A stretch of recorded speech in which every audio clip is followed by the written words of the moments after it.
At family dinner, my brother sneered that some people just love being needed, even when they are not.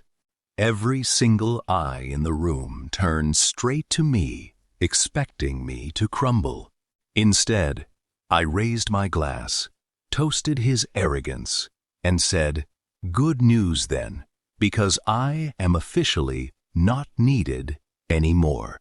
Right there at the table, I pulled out my phone, opened my banking app, and canceled every recurring transfer, keeping this family afloat.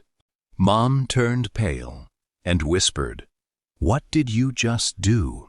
3 minutes later, the reality of their entitlement crashed down on them.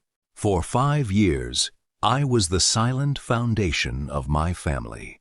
I am 28 years old, running a successful logistics firm I built from scratch. Meanwhile, my 30-year-old brother Julian has never held a job for more than 3 months. He living in my parents' guest house, driving a car paid for with my money, and spending his days talking about his upcoming business ventures that never exist. My parents enabled every bit of it, while treating my financial support like a basic birthright rather than a gift. I paid my parents' mortgage, covered Julian car insurance, funded their luxury vacations, and paid for every single family meal. Yet whenever I visited, I was treated like an outsider who was only useful for opening a wallet. Julian loved to lecture me about real success, claiming I was just lucky, while he was a visionary waiting for the right opportunity. I stayed quiet for years, out of respect for my mother, who constantly pleaded with me to keep the peace. The boiling point happened last Sunday at an upscale downtown restaurant. My parents invited 12 extended family members to celebrate Julian's 30th birthday. As usual, I paid the $300 deposit and agreed to cover the full bill. Throughout the dinner, Julian made passive-aggressive jabs at my career. The entire table laughed along, treating me like the family piggy bank with no feelings. When the main course arrived, Julian stood up to make a toast. He raised his glass, looked directly at me, and said, "Some people just love being needed, even when they are not." It was a calculated attempt to humiliate me in front of aunts, uncles, and cousins.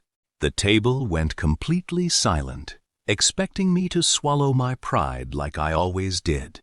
Instead of cowering, I calmly stood up, raised my glass back to him, and spoke in a clear voice. I said, "Good news, Julian. You will never have to worry about me intruding again." I pulled out my phone, tapped open my primary business account, and navigated to the automated payments section. In front of everyone, I canceled the monthly mortgage transfer for my parents' home, canceled Julian car insurance plan, terminated the family credit card allowance, and revoked their access to my streaming accounts. My mother grabbed my arm, her face drained of all color, and asked, "What did you just do?" I looked her in the eye and told her, "I am simply stepping back, since my presence and help are so unneeded." 3 minutes later, when the server brought the final dinner bill of $1,200, I placed down a $50 bill for my own meal and walked out the door. Within 10 minutes, my phone blew up with frantic calls and angry texts from Julian calling me selfish and my parents begging me to reconsider. My father accused me of ruining the family over a joke, while Julian realized he would have to pay his own bills starting immediately. I blocked their numbers for the week and focused on my own life. They spent years taking my generosity for granted, until they learned the hard way that when you disrespect the person holding up the roof, you shouldn't be surprised when it comes crashing down. Standing up for yourself isn't about revenge. It is about setting boundaries that enforce your self-worth.